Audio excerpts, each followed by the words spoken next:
오늘 함께 볼 하나님의 말씀은 구약성경 사무엘상 26장 1절에서 12절까지 말씀입니다. 구약성경 사무엘상 26장입니다.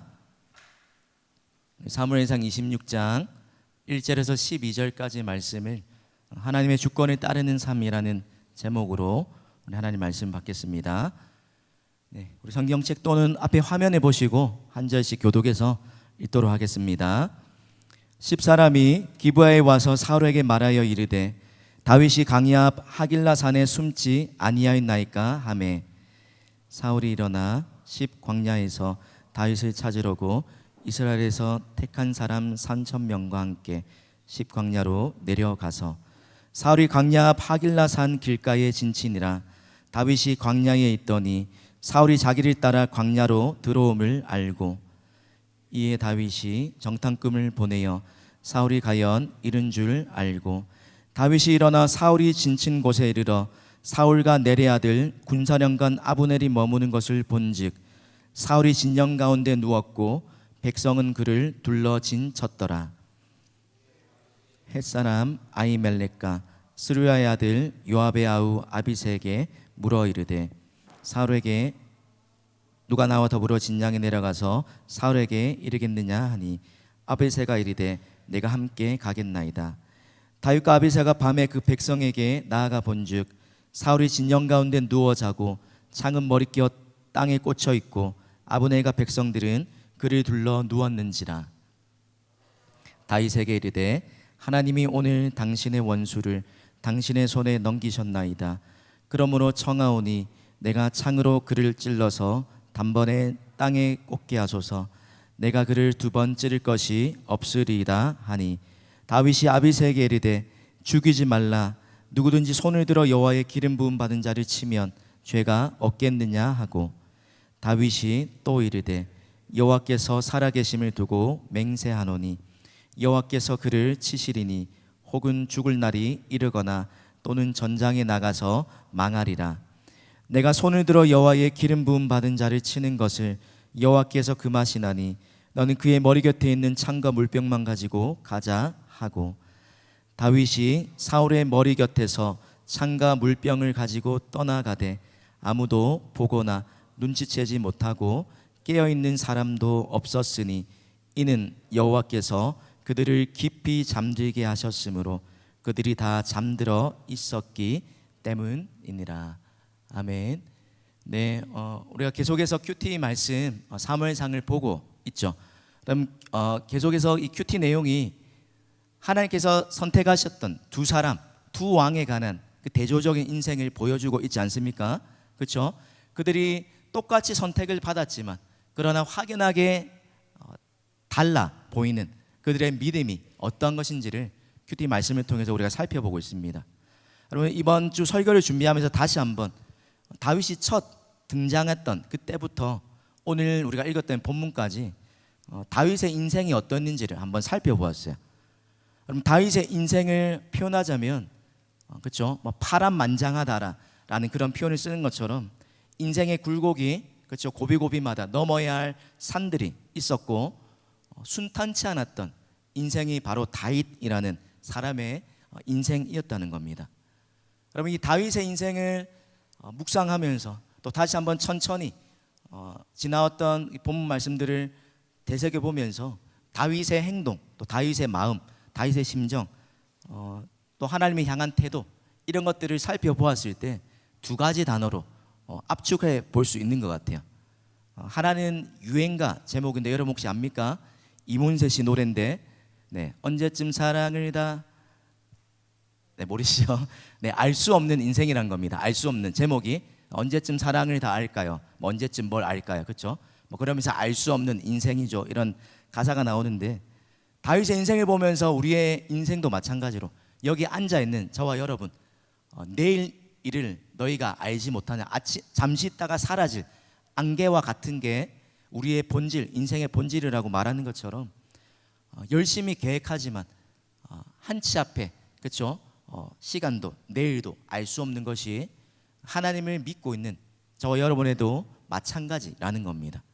또 다른 반대로 한 가지 단어가 떠올랐는데 그게 바로 오늘 설교의 제목처럼 하나님의 주권이라는 단어입니다.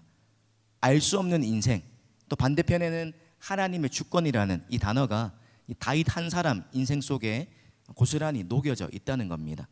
그럼 하나님의 주권이라는 말을 좀 더 쉽게 표현해서 바꾸자면 하나님께 온전히 우리의 삶을 맡겨드리는 것, 하나님께 온전히 맡겨드리는 삶이 하나님의 주권을 믿는 하나님의 백성들의 모습이라는 겁니다.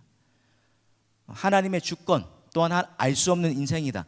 이것이 다윗의 인생을 우리가 이때까지 살펴보면서 성경을 통해 하나님 우리에게 간접적으로 또 직접적으로 알려주시는 모든 사람의 인생이 동일하게 적용되는 인생의 한 레슨이요 교훈이라는 겁니다. 그럼 우리가 인생 그래프를, 그렇죠? 누가 이렇게 모임할 때 서로 알아가기 위해서 인생 그래프 하면서 이야기하는데 다윗의 인생 그래프를 한번 생각해 보세요. 이게 쭉 나열되어 있어요. 하나님이 왕으로 선택하셨습니다. 기름 부음 받았어요. 피하라고 하다가 골리앗을 물리치고 다윗이 죽인 자는 만만이요 사리에 죽인 자는 천천이다. 뜻하지 않았지만 차기 대통령 후보로 내정이 된 거예요. 그렇죠? 자기 혼자 자뻑한 게 아니라 주변의 사람들의 인정도 받습니다. 주변의 사람들이 붙고 또 극기에 어디까지 올라가요? 인생 곡선이 최고 정점 왕의 사위의 자리까지 올라가게 됩니다. 그때까지는 다윗의 인생이 평탄하고 상승 곡선을 올라가는 것 같아요. 그렇죠? 근데 그 최고 정점에서 다윗의 인생이 점점 이제 하강 곡선을 그리고 있다는 거예요. 뜻하지 않게 남들에 의해서 또 하나님의 선택에 의해서 비행기 태워가지고 쭉 올라갔다가 또 한순간에 뜻하지 않게 원치 않았지만 점점 내리막길을 걷고야마는 이 인생이 다윗의 인생이었다는 겁니다. 고생 끝 행복 시작이 아니라 너는 이제 왕이 될 거야. 하나님의 분명한 부르심도 있고 사인도 징조도 있었는데 그러면 이제 내 인생이 고민 끝 행복 시작이 돼야 되는데 그렇지 않고 다윗의 인생 어떻습니까? 행복 끝 광야가 시작되는 인생이 다윗의 인생이란 겁니다. 사울이 아무런 잘못도 없이 그저 개인적인 악감정 때문에 시기하고 질투하고 그렇죠? 열등감 때문에 또 그 안에 다뤄지지 못한 그 수많은 감정적인 그 문제 때문에 자신의 사위요 또 충성스러웠던 신하인 다윗을 계속해서 죽이려고 한두 번이 아니라 계속해서 위협합니다. 여러분 자기가 계획한 대로 인생이 흘러가지가 않아요. 전혀 계획하지 않았던 광야라는 이 삶의 자리에 다윗이 지금 놓이게 되었다는 거예요. 한 치 앞도 알 수 없는 미지수 같은 그런 인생이 다윗의 인생이요. 그래서 광야라는 이 황량한 척박한 곳에서 그 누구의 도움도 전혀 미칠 수 없을 것 같은 그렇게 외롭고 심리적으로 고립된 그곳에 놓여 있는 사람이 바로 다윗이었습니다. 여러분 같으면 이런 시기를 여러분 20대, 30대 인생의 꽃다운 그렇죠? 이 시기를 지내면서 만약 여러분이 뜻하지 않는 어떤 어려움을 겪고 이런 곤두박질 치는 인생을 계속 걸어가고 있다고 한번 생각해 보세요. 이런 시기를 겪었을 때 여러분의 마음은 어떻습니까? 우리가 아는 것처럼 다윗 왕 성경의 대표적인 성군이요 누구나 알만한 그런 이름을 지켜 세울 만한 흠잡을 것이 없는 다윗이라고 해서 여러분 다윗이 항상 성령 충만했을까요? 믿음 충만하고 맨날 그 입에서 할렐루야만 나왔겠습니까? 아니라는 겁니다. 그럼 성경을 찬찬히 보면 21장부터 23장 그리고 24장까지를 보면 다윗의 마음이 어땠는지를 표현해주는 구절들이 있어요. 먼저 21장 10절입니다. 제가 대신 읽겠습니다. 그날에 다윗이 사울을 화면에 나옵니다. 사울을 두려워하여 일어나 도망하여 가드 왕 아기스에게로 가니 사울을 두려워했대요. 12절에도 다윗이 이 말을 듣고 그의 마음에 두고 가드 왕 아기스를 심히 두려워하여 사울의 그 죽인 위기에서 자기를 죽이려는 위협에서 건짐을 받으려고 미친 채하고 아기스에게 갔는데 거기서도 발각이 돼서 죽을 위기에 놓여있자 다윗이 자기 인생이 어떻게 될지 모르는 불안감에 여전히, 대상은 다르지만 여전히 그의 마음을, 그의 인생을 지배하는 감정이 두려움이었다는 겁니다. 뿐만 아니라 23장 17절에 보면 요나단의 말을 통해서 자기 아버지가 자기의 베프였던 다윗을 죽이려 한다는 이 말을 하면서 하나님을 굳게 의지하도록 도우면서 다윗에게 이르기를 두려워하지 말라. 두려워하는 다윗의 마음을 알면서 두려워하지 말라라고 위로합니다.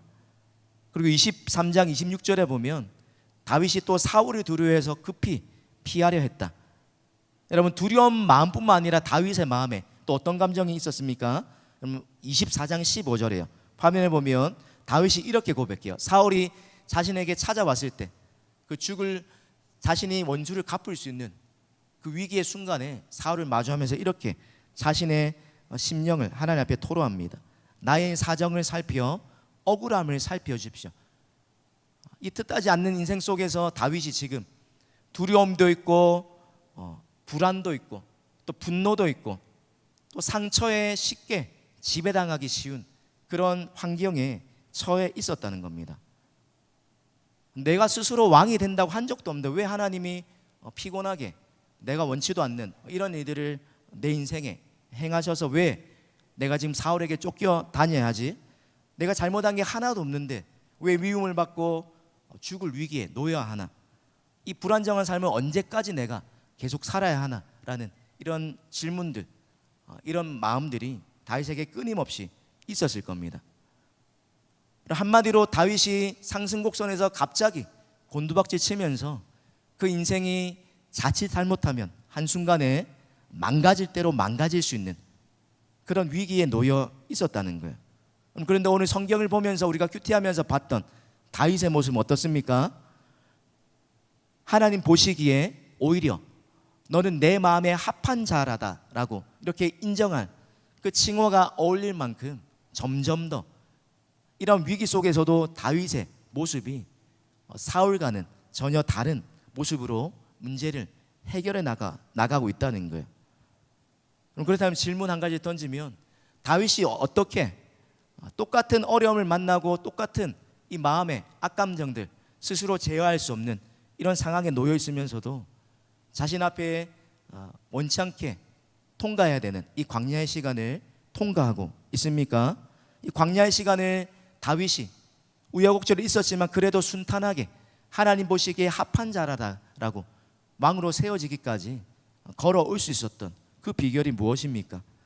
그럼 다윗이 위기를 느꼈을 때 빨리빨리 상황을 대처하고 이럴 땐 이렇게 하고 저럴 땐 저렇게 하는 임기응변이 탁월해서입니까? 아니라는 겁니다. 남들보다 더 똑똑하고 더 앞날에 대한 예비책을 세워서가 아니라는 거예요. 무엇 때문입니까? 하나님의 주권을 따르는 믿음이 다윗의 마음 중심 가운데 있었다는 겁니다. 여러분, 하나님의 주권을 따른다, 추상적인 말이죠. 이 말을 바꿔서 하면 우리 두 가지로 다윗의 삶에 나타난 다윗이 어떻게 하나님의 주권을 따라 살았는지 그 믿음을 우리가 살펴볼 수 있어요. 그럼 첫 번째는 다윗이 어떻게 하나님의 주권을 따르는 믿음으로 살았는가? 바로 하나님의 인도하심을 끊임없이 구하는 삶을 통해서라는 겁니다. 그럼 지난 사경회 때 기도에 관해서 정의를 내리면서 제가 이런 말을 한 적이 있어요. 기도, 그렇죠? 무엇이든 하나님께 물어보세요. 기도, 그렇죠? 친구와 이야기하고 내 고민이 있고 이런저런 상의를 하는 것처럼 우리의 삶의 모든 것들을 하나님 앞에 가지고 나가서 하나님 이래 어떻게 할까요? 저렇게 할까요? 이게 맞습니까? 저게 맞습니까? 알려주세요. 아주 작은 문제 하나까지도 하나님이 내 삶에 인도해 주실 것을 구하는 삶, 그것이 하나님의 주권을 따르는 다윗의 믿음 가운데 나타난 모습이라는 겁니다. 그럼 다윗이 이제 도피 생활을 시작하면서 아둘람 굴에 있다가 마음이 원통한 자, 환난당한 자, 억울한 자, 그 400명과 함께 있다가 또 자기에게 가족들이 오게 돼요. 부모님이 오게 되었을 때 부모님의 안전을 보호하려고 어떻게 했어요? 자기의 증조모의 고향인 모압 땅에 잠시 부모님을 좀 머물게 해달라고 그렇게 부탁합니다. 그러면서 왕에게 이렇게 이야기해요. 22장 3절입니다. 다윗이 거기서 모압 미스베로 가서 모압 왕에게 이르되 하나님이 나를 위하여 어떻게 하실지를 내가 알기까지 나의 부모가 나와서 당신과 함께 있게 하기를 청하나이다 하고. 그럼 여기서 중요한 표현이 뭡니까? 하나님이 나를 위하여 어떻게 하실지를 내가 알기까지, 그때까지 내가 하나님의 뜻을 발견할 때까지, 하나님의 인도하심을 확신하고 그 뜻을 따라 살 때까지 잠시, 이것들은 잠시 잠깐 그런 하나의 방법뿐인 겁니다. 다윗의 인생을 이끌었던 궁극적인 해결책, 그것이 바로 끊임없이 하나님께 묻는 삶을 통해서 그 모든 문제를 해결해 갔다는 거예요. 이 말을 한 이후에 선지자가 다윗에게 나와서 모압에 있지 말고 저기 사울이 있는 유다 땅으로 오히려 가면 다시 잡힐 수 있고 위기가 있는 그 땅으로 가라고 했을 때도 다윗이 그 땅을 피하는 것이 사람의 생각에는 마땅하지만 자신이 다 이해되지 않더라도 하나님의 사람 선지자 갓을 통해서 하신 말씀에 그대로 순종했다는 거예요. 그때도 또 23장에 보면 그일라 사람들을 구할 때도 어떻게 합니까? 그일라 사람들을 블레셋 손에서 건져낼 때도 다윗이 한 번 더 동일하게 하나님의 인도하심을 구하는 장면이 나옵니다. 화면에 23장 2절과 4절 말씀을 우리 같이 화면을 보고 읽겠습니다. 시작. 이에 다윗이 여호와께 묻자와 이르되 내가 가서 이 블레셋 사람들을 치리이까. 4절입니다. 다윗이 여호와께 다시 묻자온대. 두 번이나 반복해서 다윗의 인생에 계속해서 보여주는 그의 삶의 모습, 하나님의 주권을 인정하는 그 믿음이 무엇인가. 끊임없이 자기 지혜, 자기 방법, 자기 어떤 것들을 내세우거나 먼저 앞세우지 않고 자신의 삶을 참되게 다윗을 다윗되게 하시는 하나님의 손에, 자신을 왕으로 부르셔서 지금 이 고난을 겪게 하고 계신 이 하나님의 손에 인도하심을 여쭙고 다시 또 알 때까지 물어보고 있다는 겁니다. 그럼 동일하게 똑같이 하나님의 선택을 받은 사울 왕이었지만 여러분 사울은 어때요? 사울은 그렇지 않았다는 거예요. 다윗이 그일라에 왔다는 소식을 사울에게 알려줬을 때 사울이 보인 반응이 23장 7절과 8절입니다. 화면을 보세요. 사울이 이르되 하나님이 그를 내 손에 넘기셨도다. 그가 문과 문빗장이 있는 성읍에 들어갔으니 갇혔도다. 8절입니다. 사울이 모든 백성을 군사로 불러 모으고 그일라로 내려가서 다윗과 그의 사람들을 애워싸려 하더니. 여러분 다윗은 이 상황이 확실함에도 불구하고 한 번 더 돌다리도 두들겨 건너는 것처럼 이게 진짜 하나님 뜻일까? 혹여나 나의 잘못된 야망이나 나의 잘못된 동기에서 내가 분별하지 못하고 그 어떤 것이 섞이지 않았을까? 그렇게 다시 한번 되물었는데 사울은 다른 사람들을 통해서 빼박, 이거 진짜 하나님 주신 기회입니다. 상황이 잘 풀려가는 것, 내가 원하는 그림대로 상황이 돌아가는 그 모습 한 가지만 보고 이것이 하나님의 인도하심이다, 하나님의 뜻이다라고 섣부르게 결론 내렸다는 겁니다. 그래서 더 이상 하나님께 묻지 않습니다. 주변 사람들이 그렇다 동의하고 자신도 그런 확신이 있기 때문에 그렇게 밀고 나간다는 거예요. 그런데 다윗이 사울과 결정적인 차이, 끊임없이 물었다, 인도하심을 끊임없이 구하며 살았다는 겁니다. 그럼 23장 11절 12절 말씀에 또 이렇게 나옵니다. 그일라 사람들이 나를 그의 손에 넘기겠나이까? 주의 종이 들은 대로 사울이 내려오겠나이까? 이스라엘 하나님 여호와여 원하건대 주의 종에게 일러 주옵소서 하니 여호와께서 이르시되 그가 내려오리라 하신지라. 12절에 다윗이 이르되 그일라 사람들이 나와 내 사람들을 사울의 손에 넘기겠나이까? 사울은 한두 번 이게 맞다, 자신의 판단에 오케이라고 생각되면 그냥 바로 곤대. 근데 다윗은 그렇지 않다는 거예요. 끊임없이 하나님이 내 삶을 인도해 주셔야지 내 삶이 참되게 안전하다는 믿음을 가지고 모든 것을 하나님께 맡겨 드렸다는 겁니다. 사랑하는 우리 청년 여러분, 한참 여러분의 인생을 계획하고 준비하는 이 바쁘고 또 혼란스럽고 뭐가 하나님의 뜻인지 갈팡질팡하고 늘 헷갈리는 그렇게 부딪히며 살기 쉬운 저와 여러분 가운데 오늘 다윗의 모습을 통해서 우리가 꼭 놓치지 말아야 할 믿음이 바로 이거라는 겁니다. 뭐든지 다 내가 이때까지 성공만 했으니까, 내가 계획한 대로 한 번도 틀린 적이 없으니까, 또 내가 기도한 대로 하나님이 길을 열어주셨으니까, 내가 그린 그림대로 이 모든 것이 다 되었다 해서 그렇다고 하나님의 인도하심을 물어보는, 그것을 묻기를 놓쳐서는 안 된다는 겁니다. 여러분, 하나님이 인생의 주인이 되지 않는, 하나님이 인정하지 않는 사람들의 삶의 모습은 설사 그럴 수 있다 할지라도 저 여러분은 주인이 바뀐 사람이에요. 그렇죠? 이제는 내가 내 인생의 주인이 아니오, 십자가에 나는 못 박히고 내 정욕과 탐심을 내 고지고대로, 내 고집대로 모든 것을 다 내 뜻대로 하지 않고서는 견딜 수 없었던 그 황소고집 같았던 사람들도 어떻게 돼요?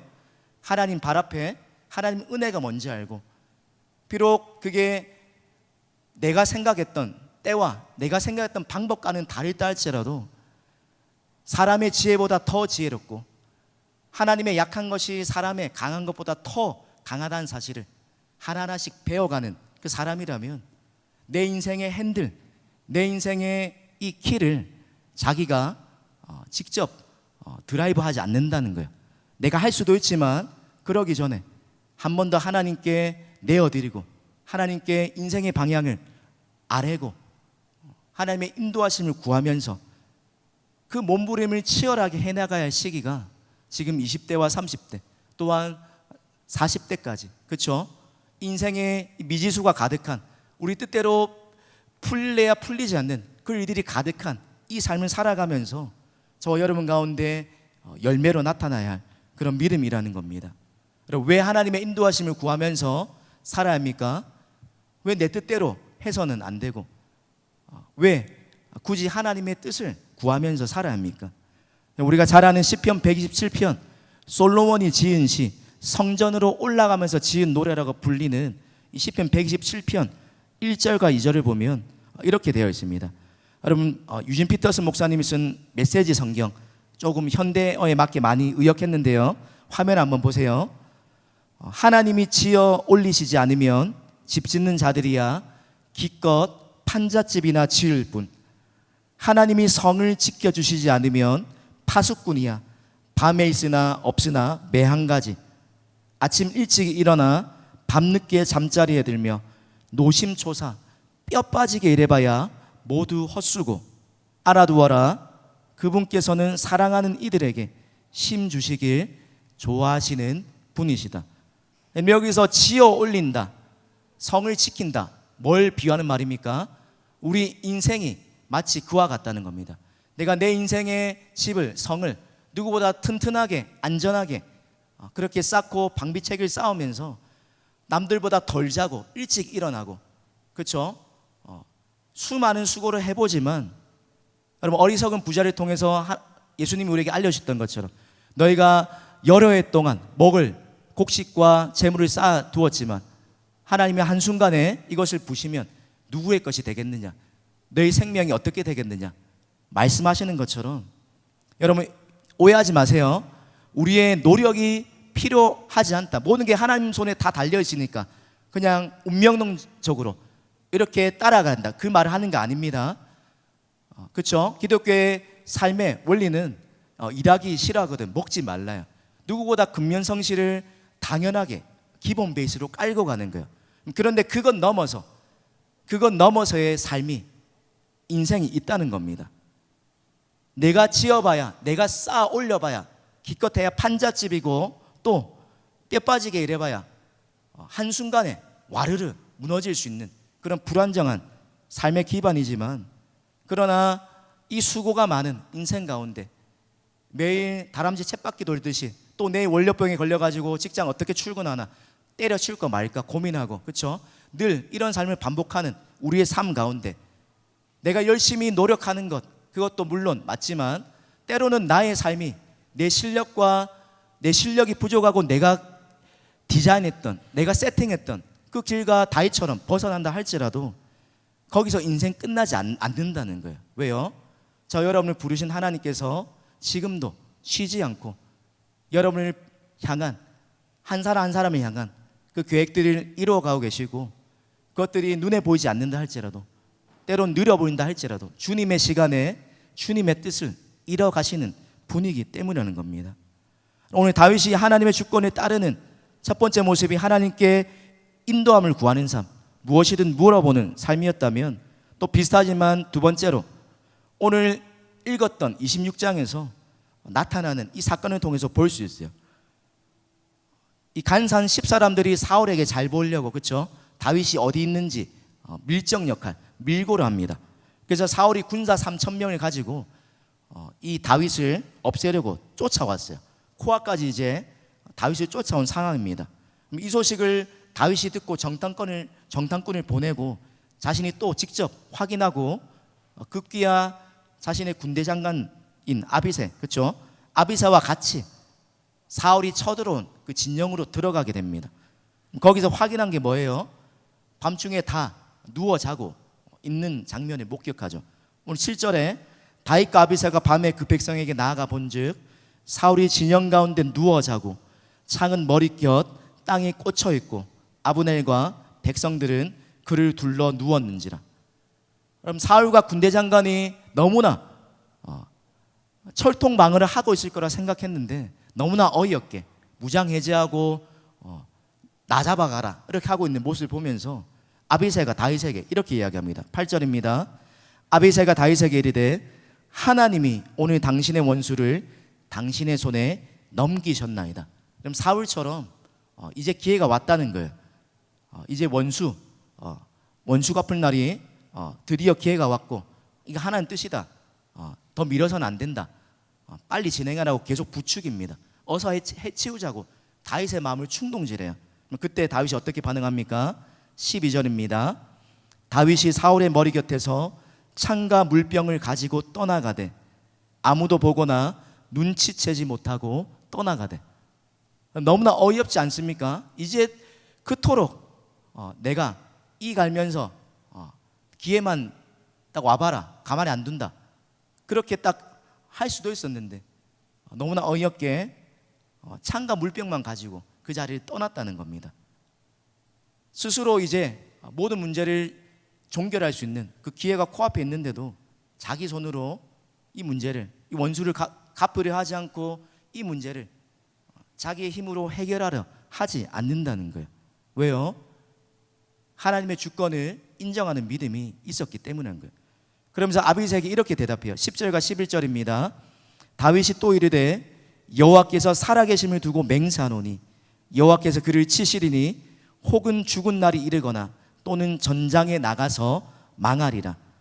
내가 손을 들어 여호와의 기름 부음 받은 자를 치는 것을 여호와께서 금하시나니 너는 그의 머리 곁에 있는 창과 물병만 가지고 가자 하고. 여러분, 이 고백 속에서, 이 믿음, 이 행동 속에서 다윗이 지금 하나님의 주권을 어떻게 고백하고 나타내고 있습니까? 하나님의 인도하심을 구할 뿐만 아니라 또 인도하심을 구한 이후에 하나님께 모든 삶의 문제를, 삶의 전반을 하나님께 맡겨드리는 것, 그렇죠? 의탁하는 것, 커미트하는 것, 내어드리는 것, 이 모습을 통해서 다윗이 하나님의 주권을 인정하는 믿음을 나타내 보였다는 겁니다. 자기 감정대로, 돌아가는 상황대로, 주변 사람들의 부추기는 말대로 하려 하지 않고, 오늘 본문의 다윗이 23절에 고백하는 것처럼 하나님의 공의롭고 신실하신 손에, 의로우신 재판장 되신 하나님의 손에 원수뿐만 아니라 자기의 삶의 모든 걸음걸음이 달려있다라는 이 믿음이 있었기 때문에 다윗이 모든 문제를 자기가 해결할 수도 있었지만 그 전에 하나님께 내어 맡겼다는 겁니다. 23절에 여호와께서 사람에게 그의 공의하신 실을 따라 갚으시리니 이는 여호와께서 오늘 왕을 내 손에 넘기셨을 때 나는 손을 들어 여호와의 기름 부음 받은 자 치기를 원하지 아니하였다. 원수 사울의 목숨뿐만 아니라 자기의 신변도 안전도 미래도 하나님 손에 달려 있다라고 고백하는 거예요. 그럼 이 고백이 말로만 해 그냥 어떤 교리적이고 머리에 남아있는 고백이 아니라 다윗이 그의 삶으로 직접 체득했던 고백이라는 겁니다. 24장의 똑같은 상황을 다윗이 겪지 않습니까? 엔게디 강화에 숨어 있었을 때 사울이 코앞에 찾아와서 용변을 보려고 동굴에 들어왔습니다. 그때 어떻게 했어요? 죽일 수 있었는데 사울의 옷자락 된 것도 마음에 찔려하면서 원수 갚는 것이 내게 있지 않습니다. 하나님 손에 맡깁니다. 오늘 본문과 거의 싱크를 거의 흡사하게 그렇죠? 그렇게 고백하고 있어요.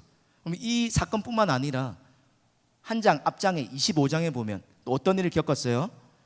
자신은 선의를 다해서 대했는데 오히려 자기를 조롱하고 무안해주고 자기의 마음을 수치를 주고 힘들게 했던, 반대했던, 거만했던 이 나발을 다윗이 그 의분을 참지 못하고 분노를 참지 못하고 손으로 해치우려고 나섰어요.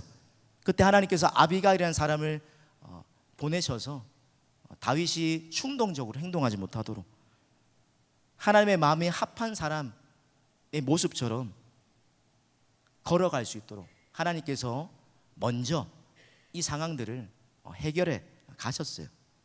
다윗의 손에 하나도 피 묻히지 않고 훗날에 이게 다윗에게 어떤 걸림돌로 되지 않도록 하나님이 앞서서 아비가일을 통해서 이 일들을 행해 주셨다는 겁니다. 그래서 이 믿음, 이 경험을 통해서 사울의 옷자락만 베고 또 그의 고백처럼 내가 죽든지 네가 살든지 내가 잘했든지 네가 잘했든지 판가름하고 이 모든 것 하나님이 판단하시고 하나님이 다 해결하실 거다라고 고백하고 있는 겁니다.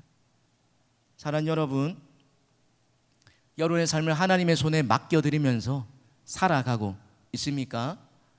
오늘 하나님의 사람이라고 그렇게 부름받았지만 다윗과 다르게 어떤 일이든지 자기 힘으로 자기 생각이 앞서서 자기 힘만으로 살아가려는 그렇게 아둥바둥하는 삶을 열심히 살지만 하나님의 주권이 뭔지도 모르고 그것보다 내 계획, 내가 세운 인생의 마스터 플랜 그것이 더 우선시되고 있지는 않습니까? 그럼 우리가 믿는 이 장로교, 개혁주의, 이 개혁주의 교단의 교리의 핵심 하나를 꼽으라면 바로 하나님의 주권이라는 사상이에요. 개혁주의가 뭐냐? 장로교의 핵심, 다른 수많은 그렇죠? 그런 종파들이 있지만 교단들이 있지만 장로교회 예수님의 십자가 그렇죠? 그런 건 다 공통된 고백이잖아요, 맞죠? 하나님의 사랑 너무나 당연한 거지만 그러나 개혁주의 인간의 무능함 파이브 솔라 그렇죠? 오직 하나님께 영광, 오직 은혜, 오직 성경 이걸 말하는 이 개혁주의 교단의 핵심 신앙의 정수 우리의 성도의 삶을 딱 한마디로 꼽으라면 하나님의 주권 그렇죠? 로마서의 바울이 고백하는 것처럼 만물이 주로 말미암고 주를 위하여 있고 주께로 돌아간다. 이 고백을 하면서 내가 오늘 하루 하나님 맡겨주신 삶의 자리에서 보내신 소명의 자리에서 다양한 모습으로 그렇게 하나님 나라 확장을 위해서 그렇게 살아가지만 그러나 그 속에서도 우리가 잊지 말아야 할 것 내 미래, 내 뜻을 펼쳐가는 그런 삶이 아니라 그 속에서도 하나님의 뜻과 나라가 하나님이 우리를 향하신 선하신 계획들이 펼쳐지도록 비록 지금 내 삶이 내가 그리웠던 상관은 조금씩 어긋난다 할지라도 여전히 하나님의 주권을 믿기 때문에 잠시 잠깐 흔들리고 불안하고 이러다가 내 인생이 어떻게 될까 염려도 되지만 그러나 한 걸음 한 걸음 우리가 이 믿음으로 걸어가다 보면 하나님이 생각지도 못한 뜻밖의 은혜들을 그렇죠? 신묘막측한 방법들로 여러분의 인생길 가운데 경험하게 하신다는 것. 직장을 구하는 문제든지 전공을 선택하고 또 그렇죠? 배우자를 선택하든지 또 결혼할 준비 앞에서 집을 구하고 또 어디서 어떻게 수많은 삶의 갈림길 속에서 내 인생 하나님 손에 달려 있습니다. 하나님 뜻대로 인도해 주십시오. 이 믿음 가지고 열심히 미래를 계획하면서 준비해 나가되 여러분 우리가 잊지 말아야 할 성경의 두 구절이 있습니다. 하나님의 주권을 잘 알려주는 우리 성경 두 구절 했는데 이 두 구절을 읽고 설교를 마무리하려고 합니다.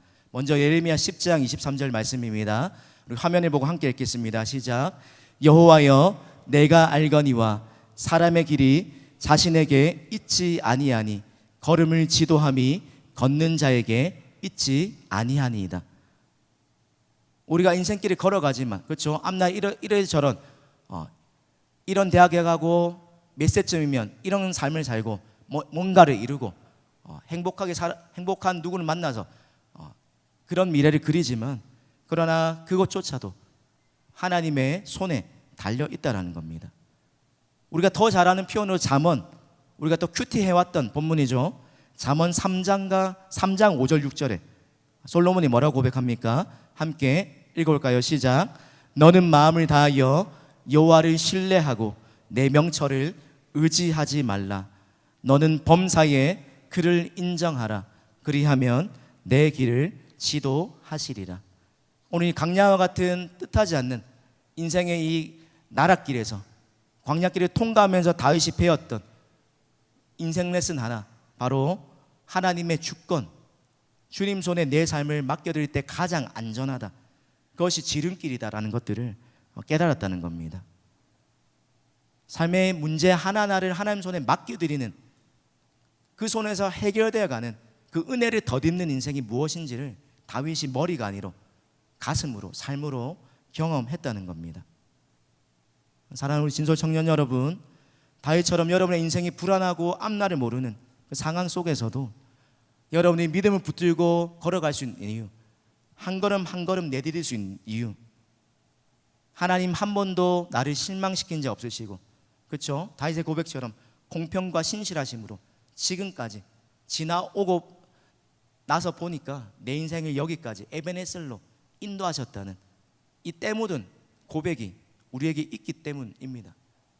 또한 생사복의 모든 주권자가 하나님이시라는 이 믿음과 이 고백 위에 여러분의 삶의 모든 문제, 걸어가는 인생의 모든 걸음걸음을 맡겨드릴 수 있는, 그래야지 하나님 기뻐하시는 삶 살아가시는 우리 모든 진솔 청년들 되기를 주님의 이름으로 축복합니다. 우리 말씀을 기억하면서 이 찬양으로 하나님 앞에 고백했으면 좋겠어요.